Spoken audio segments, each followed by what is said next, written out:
Hey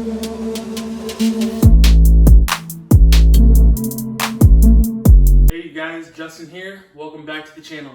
I know it's been a long time since I've made a legit review. Yeah, the world's insane that we live in right now. I know it's been even longer than that since I've made one. Yeah, it feels strange, but I'm happy to be back. And today, I'm here to talk about one of my most anticipated movies, and that is Christopher Nolan's Tenet. So as some of you know, I'm a really big Christopher Nolan fan. Currently what I'm working on right now is my wall of Nolan is what I'm calling it. You know, I'm putting all of the movies that I can get of Christopher Nolan on my walls. Gotta make some more room so I can put up a few more. You know, I need Interstellar, Following, as well as Insomnia. So pretty close to finishing that.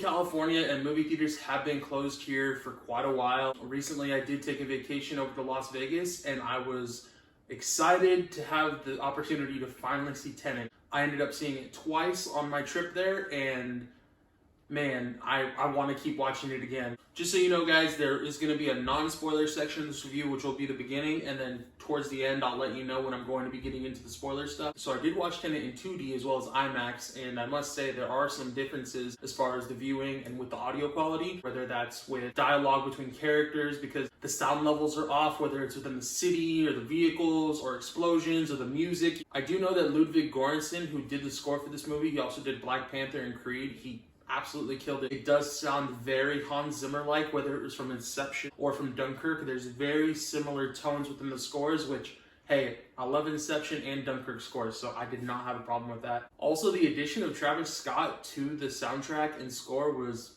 pretty damn awesome. You know, The Plan was a really cool song. He uses elements of that song that are taking place in the movie. So within this highway scene that you guys are seeing right here, that was actually one of my most favorite sequences within the entire movie. It was just phenomenal directing. The casting all around, everyone just knocks it out of the park. You know, John David Washington, he's Denzel Washington's son. He has killed it in the movies I've seen him in before, like Black Klansman, and this one is just, he's absolutely superb. The action and the choreography that he has learned in order to get all of these stunts and everything going within the movie, it's just incredible hard work and dedication. He deserves some kind of award or nomination for something just purely on the time and effort that he put into this role as the protagonist. We also have Robert Pattinson coming in as Neil, who's, in my opinion, personally steals the show. He's just fantastic. He's quick, he's witty, he's always working on these plans, and he's just getting things executed. He's a very pivotal character to the entire story. We also have Kenneth Branagh, who's playing our villain known as Sator. He is pretty menacing, you know, I'm not gonna lie. Going from seeing him in Dunkirk as the general, he's very hopeful and optimistic about helping people get off the beach in Dunkirk. He's a good, solid character that you gravitate towards in that one. I personally have never seen him in a role where he's been this menacing. You know, he's very angry and tough and yells a lot, and he's very violent. When you get to the nitty-gritty of Sator and his mentality of everything he's gone through and going in as his villain, you don't necessarily sympathize with him, but you understand the gravity of the situation and everything is going on, and he's just a menacing big baddie in this one. Also within this film, we do have Elizabeth Debicki playing Kat. She is the wife of the villain Sator, and her entire motive within this movie is to save her son and getting away from Sator. And she knows a little bit of what he does as far as in his criminal underworld. She just wants to save her son, and so that's something that the protagonist has to get in order with Kat in order to work on this plan in order to get closer to Sator, and then things just lose control from there. You know, Christopher Nolan did talk a lot about his inspiration of this being a spy espionage movie, and it's not necessarily paying homage to James Bond and those films of those times. Chris is taking this idea of having this big villain with this world-ending plan. These people in this group organization have these plans, and they have to figure out what they have to do in order to stop the world from ending. That's pretty much the basis at its core. My goodness, when you watch this movie a second, a third, a fourth, a fifth time, I'm sure even beyond that, you're going to find little details as you do in almost every Christopher Nolan movie. Now, when you get to the end, it can be a little mind-boggling, but also putting things together, the payoff is mind-blowing. There is just some things that are plain out in the open. There's some things that are still a little hidden, as Nolan does. He doesn't want to always give us the answer because he wants us to think and talk about it as the viewers of his films for many years to come. And there is just some things, man, that he's executed incredibly well and he's given me a lot of things to think about and talk about for a lot of time to come. You know, people were pretty controversial about the ending of Inception with the top spinning and you not knowing if he was dreaming or not. There's nothing like that per se, but there's some theories and other things going on in this movie people are pretty divisive about, and they're like, wow, if that's true, that changes the whole scope of the movie. So there's a lot of things after you watch the movie, and I will talk in my spoiler review in a little bit, that you're gonna be like, wow, if this is actually the case, then it's just freaking epic, you guys. So I will go ahead and just start by giving you my grade right now, because I'm gonna go into a little deeper of the scope of the movie in my spoiler review. So right now, after watching Tenet twice, and I'm definitely gonna be doing another rewatch as soon as I possibly can and buying that on digital. The rumor is November. That may get pushed back. I'm going to be giving this movie a 9.5 out of 10, you guys. It is absolutely insanely fantastic. Audio quality of certain things, and 3 scenes for less than 2 to 3 minutes of the entire 2-hour runtime. It's not that big of a deal. People want to nitpick about all these little things in the movies that in the end don't take away from the bigger scope of the film and for everything that you're being entertained and taking through and in this adventure. And I really don't think that takes away from my enjoyment whatsoever. I was on the edge of my seat for the entire third act of this film. There's so much going on. It's very quick, I will admit that, so you do got to pay attention. You can still stuff your face with your popcorn or your soda or your candy, whatever you want to do. Just listen, pay attention, and try to follow along with the story, and I promise you guys the payoff is well worth it. Alright, you guys, thanks for staying through this view. Now we're going to be getting into some spoilers, so if you have not seen Tenet and you don't want any spoilers, go ahead and click cancel right here, or just pause it, skip ahead to the end if you want. Yeah, thank you guys. Where should we start? This movie's all chopped up. It's from the back to the forward. It's back in time. We go through these things called turnstiles in order to get into the inversion world. This movie has a lot of crazy science fiction elements brought into it, and Chris's mind just wanders and does these crazy, cool cinematic things that I really don't think anyone else in Hollywood right now could pull off directing-wise. This is how come I love Christopher Nolan movies. They're a fun, enjoyable ride. There's just some craziness going on. You got your mind all messed up. You think you're gonna go in and it's gonna be smooth, but no, that's not how these movies go, you guys. If you know Chris Nolan, he likes to mess with us. He likes to get our minds and brains going, because he knows he's putting in the effort to do all of these crazy ideas, and he's expecting a little bit of pullback from his audience. He wants us to go on this journey with him because, like I said earlier, the payoff is worth it. So just going straight to the ending, let's just jump to the end, you guys, and then I'll move from there. We got the protagonist talking with Neil. We officially see that they completed the mission. They saved everything. Everything's going to be fine. And then Neil turns his back, and the protagonist sees his little orange string with the washer on his backpack, and his mind is just freaking out, because on this last mission, we got blue team and red team going on the inverse and working on this mission in order to stop the algorithm from exploding and getting into the future, because then, Sator wins, the world and everyone in the future, it's over. So when they're down in that bunker and the bomb's about to go off, right before that all happens, we do see a soldier get in the way of the protagonist, and he gets blown straight in the head by the henchman of Sator, and the protagonist is freaking out. In order to do all that forward and backward, he opened and then closed the door so then the protagonist can get through, and it's just, the cuts, you guys, are so epic. Audio mixing on the fights and stuff, it was pretty insane, You see people punching and forward and backward and moving and flipping. Hearing the audio backwards on that was also really cool. It makes your mind really not realize how normal things sound, and then when you hear them in the reverse, it was just super interesting. Back to that scene in the bunker, you see the soldier on the ground before he gets up going in the inverse and gets shot to save the protagonist. The protagonist actually sees the soldier on the ground, and what do you think he sees on his back? He sees the orange string in the washer, meaning that in the inverse, in order to complete the mission, Neil has to die. Neil gets shot in the head, saving the protagonist before they go ahead and save the algorithm from dropping down into the bunker. You guys, when you put that all together and you see Neil's string at the end, it's heartbreaking. You really grew to love this character. He knew a little bit of everything going on the whole time. You find out he's at the opera in the very beginning of the movie, and he was there protecting the protagonist. So, Neil was time traveling and going back and forth from the very beginning of the movie right to the end. And then Neil just blows the lid off of the freaking roof, talking to the protagonist, because before he goes down in the bunker, the last Neil that we see, he's still alive, and they save him with the algorithm, but that Neil has to go back into the mission, and he has to die in order to complete the mission. So Neil's loop is just over. That's his endless loop right there. That's always his mission, is always to get to that point and die, because that's the only way the protagonist is going to save the world. All of them are going to save the world. That's the only way. So, then we also have Ives, who's at the very end of the film. He's also a little bit in the middle before they go into these missions. Ives is played by Aaron Taylor Johnson, also from Kick-Ass. I know he's been in a lot of movies by now. At the very end of the film, we have Ives, Neil, and the protagonist, and then they all split up the algorithm, say they're going to go to different parts of the world. They can never see each other. And Ives is like, oh, if I find you, I'm going to kill you. And I love Neil's line. He's like, you're not going to search too hard, are you? And Ives is like, oh, I will. So, Ives is pretty gnarly.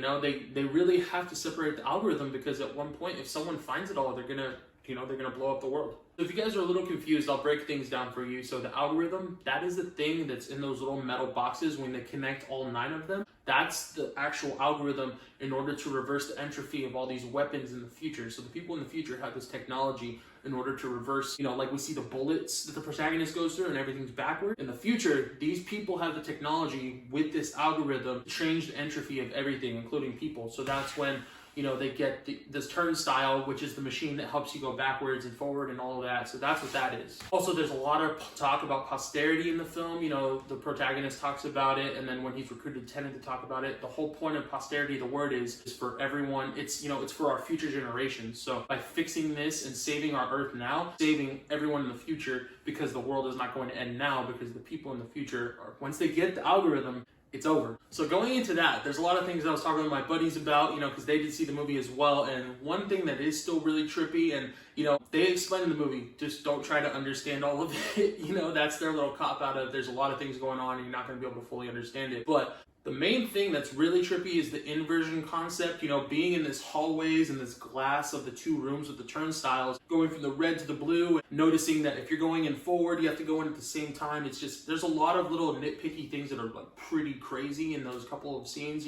Main scene where we see that, it's after the highway scene, because then it goes back and forth again. They get to the red and the blue room, and they're going in, and you see Sator going in one way, and he's all in the inverse, and the protagonist is going the other way, kidnapped, and he sees Kat get shot with the inverse bullet. Like, that scene was so intense. It was also a little hard because the music was so heavy on that scene, unfortunately, to hear a little bit what they were saying. Basically, the protagonist is just getting interrogated to Sator, and Sator is telling him, oh, if you don't tell me, I'm going to shoot my wife, where that piece of the algorithm was. Because during the highway scene, the protagonist had threw it out, and, that scene is just completely epic, you guys. So then that happens, and then after watching some behind-the-scenes stuff and listening to interviews, not only is Kenneth Branagh changing his British accent over to like an Estonian accent, which is very heavy dialect, during that scene when they're in the inversion, Kenneth Branagh, the actor, is not only speaking backwards himself, that's not the machine editing, he's also speaking backwards in a completely different dialect than he's used to. So he's speaking backwards with an Estonian accent, speaking English, and that's no editing, you guys. That's pure acting ability. When we hear the protagonist speaking backwards through the machine, and him and Sator are talking back and forth, all of these actors are speaking backwards. Everyone has these little things that they're doing. They're just going above and beyond to get Chris's vision of this movie as closely as he can to what he wants. And I mean, every time I feel a Chris Nolan movie is out and produced, it is up to Chris's vision. So I think this is the movie he did want us to see. I will also say that, Ludwig Göransson did say that in order to create the score for this movie, he actually went to every people in the orchestra's house and he compiled all the music together. So you guys also did hear me talk a little bit about theories, and one thing that is technically a theory because it's not officially stated in the movie, but there's things like that in Inception that, we all assume as well. I am 100% of the belief that Neil is also Max. So Neil is actually the son of Sator and Kat. My thoughts behind this are, not only is Neil ahead of the game and knows everything from the beginning of the movie, which we find out because the protagonist is actually the leader of Tenet that recruited Neil. There's a lot of things going on in that third act that explain things, and it's pretty nuts. One thing that Neil does talk to the protagonist about in their very first meeting in Mumbai, he asks him a little bit, out of nowhere, one of the first lines that Neil says, he's like, would you kidnap a child? Would you kidnap a woman? And there's only 3 women in the film that are actual characters, that being Kat, that being the doctor at the beginning of the film, and that being Priya. And then he also talks about a child. The only child we see in this film is Max, Sator and Kat's son. So that one was a little off, considering Kat and Max weren't even in the picture at that point in the story, so it's a little odd that Neil would be asking a question like that when that doesn't even pertain to their mission right now. So Neil's playing some games from the beginning. Also, one thing I did read online that was extremely mind-blowing, the kid's name is Max, his full name is Maximilian. We also have Neil.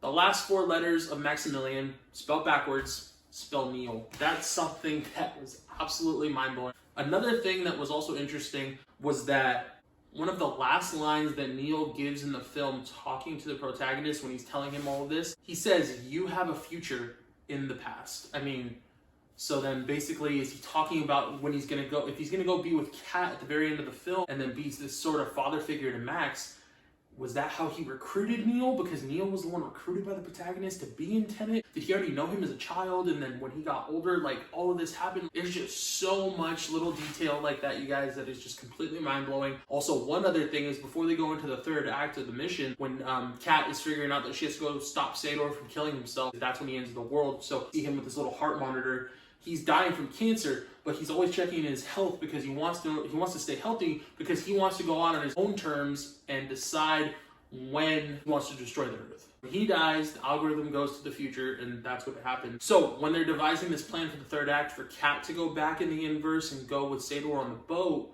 one thing that's absolutely pretty nuts is that protagonist and Kat are like, well, we don't know what day that is, if it's only then, and then what time was he on the boat about to do this? And Neil just, at the quick snap, he's just like, well, July 13th, that blah, blah, blah, blah, blah time. And they're just like, how do you know that? And then it cuts forward and Neil doesn't answer. Like, there's so many little minuscule details like that. Like, Neil would know that if he's Max, because he knows the day and time that his father killed himself on the boat. Like, he didn't see, because he came back to the boat with his mom in the timeline, and Sador wasn't there. He killed himself. So there's just little things like that that are really, really closely pointing to Neil being Max. So if that is true, that is completely epic. Yeah, Tenet is nuts, you guys. Like, protagonist being the leader the entire time, and then they're talking about these paradoxes and all these other things going on. So the protagonist ends up sending himself back in time for the events of him joining Tenet, so he didn't even remember any of it. It was just so awesome, you guys. It was just completely fun time. That's what I'm saying. I give it a 9.5 out of 10, and that's only just because of that audio clipping. Like, everything else in the story, I freaking loved. Some people's little nitpicks of like, oh, Chris Nolan movies are always so cold, I don't feel with the characters, I don't sympathize for them, I don't really care. I disagree. I can see some people's arguments on that, but this movie, people who are spies, you're not really supposed to feel so close to them anyways, because they don't let their emotions really resonate with us. They're always working a mission. It's for the job. And Tenet is going on this whole new concept of everything we're learning in this world and all of the science fiction elements, and it's going to be a lot to deal with. Hey, you guys. My final review score for Tenet is a 9.5 out of 10. I highly recommend it to see it as possible as you can. Theaters actually did open up back closer to me, about, 25, 30 miles away, so I may go see it a third time, maybe a fourth, who knows. Hey guys, thank you so much for, still subbing to my channel and sticking with me. I know it's been a while since I've made a video. I want to pump out more now that I have some free time on my hands, so thank you guys again for watching. And yeah, if you haven't, if you're new to the channel, subscribe, like, comment down below, and let's talk about some stuff. All right, you guys, peace.